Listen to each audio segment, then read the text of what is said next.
તારીખ 12/11/2024 મહંત સ્વામી મહારાજ અમદાવાદમાં બિરાજમાન હતા. રાત્રે સ્વામીશ્રી પોઢવા પધાર્યા ત્યારે સેવકે પૂછ્યું, બાપા, પરમાનંદ સ્વામી કહેતા હતા કે મહંત સ્વામી મહારાજ 92 વર્ષે આ રીતે વિચરણ કરે તે ખરેખર આત્મબળથી જ કરે છે. બાકી આ ઉંમરે આટલું સરસ બેસવું, હાથ ઊંચો નીચો કરવો એ પણ પ્રોજેક્ટ છે.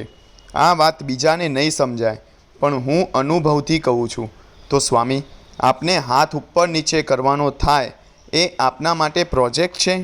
હા, કહી સ્વામીશ્રીએ સૂતા સૂતા જ હાથ ઉપર નીચે આજુબાજુ કર્યાને બોલ્યા, આ પ્રોજેક્ટ છે. પછી ઉમેર્યું, 92 વર્ષે ઘસારો તો આવે. અત્યારે બધું ચાલે છે એ વિલ પાવર એટલે કે સંકલ્પ શક્તિથી ચાલે છે. સેવકો કહે, બાપા, આપે એકવાર એવું પણ કહ્યું હતું કે આ તો આત્મનિષ્ઠાથી ચાલે છે, બાકી સૂઈ જ રહેવું પડે. તો એ આત્મનિષ્ઠા એટલે જ વિલ પાવર ને? સ્વામીશ્રીએ સંપૂર્ણ સહમતિ સાથે હા કહ્યું. બીજો એક પ્રસંગ છે. તારીખ 11/11/2024 મહંત સ્વામી મહારાજ અમદાવાદમાં બિરાજમાન હતા. 10:21 વાગે ગોલ્ફ કાર્ટમાં બિરાજી તેઓએ નિજ નિવાસ તરફ ગતિ સાધી. ગોલ્ફ કાર્ટ તેના વેગે આગળ વધી રહી હતી. તેમાં સ્વામીશ્રીએ તેને ઊભી રાખવાનું કહ્યું. હવે કોણ હતું? પાછળ જોયું તો એક બાળક દોડતો દોડતો આવતો હતો. તે સ્વામીશ્રીની દૃષ્ટિમાં આવી ગયો હતો. સેવકોએ તેને સમીપે બોલાવ્યો. સ્વામીશ્રીએ ખૂબ પ્રેમભરી દૃષ્ટિ કરતાં તેને હાથ જોડીને જય સ્વામિનારાયણ કહ્યું. બાળકના મુખ પર આશ્ચર્ય ઉભરાઈ આવ્યું કે આવું થાય?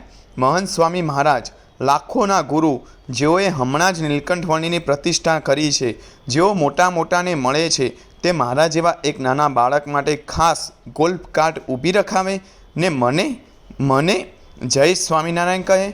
પણ તેવું બની ચૂક્યું હતું. બીજો એક પ્રસંગ છે. તારીખ 18/10/2024 ગોંડલનો. સાધુચરી સ્વામીએ સ્વામીશ્રીને પૂછ્યું, બાપા, એક છેલ્લી વાત. અમે હરિભક્તોના ઘરે પધરામણી કરતા હોઈએ ત્યારે આપને યાદ કરીને હરિભક્તોના પ્રશ્નોના ઉકેલ માટે ધૂન કરીએ છીએ. તો એ પ્રાર્થના પહોંચે છે ને આપના સુધી? સ્વામીશ્રીએ તરત જ અને સ્પષ્ટ સંમતિ આપતા કહ્યું, હા, પ્રાર્થના પહોંચે છે. બીજો એક પ્રસંગ છે. તારીખ 2/10/2024 મહંત સ્વામી મહારાજ જૂનાગઢમાં બિરાજમાન હતા. કથા પહેલાં સ્વામીશ્રીના ગળામાં અવાજમાં થોડીક તકલીફ જણાતા ઉત્તમ યોગી સ્વામીએ પૂછ્યું હતું, બાપા, આજે રેસ્ટ ડે છે તો કથા કરવી છે?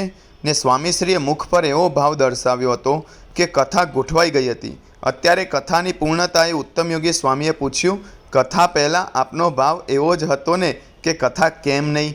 કથા તો કરવાની જ હોય ને, કથામાં રેસ્ટ ડે ન હોય. સંમતિ આપતા સ્વામીશ્રી બોલ્યા, શ્વાસોશ્વાસ લઈએ છીએ એ વિના ચાલે, એમ કથા વિના ન ચાલે.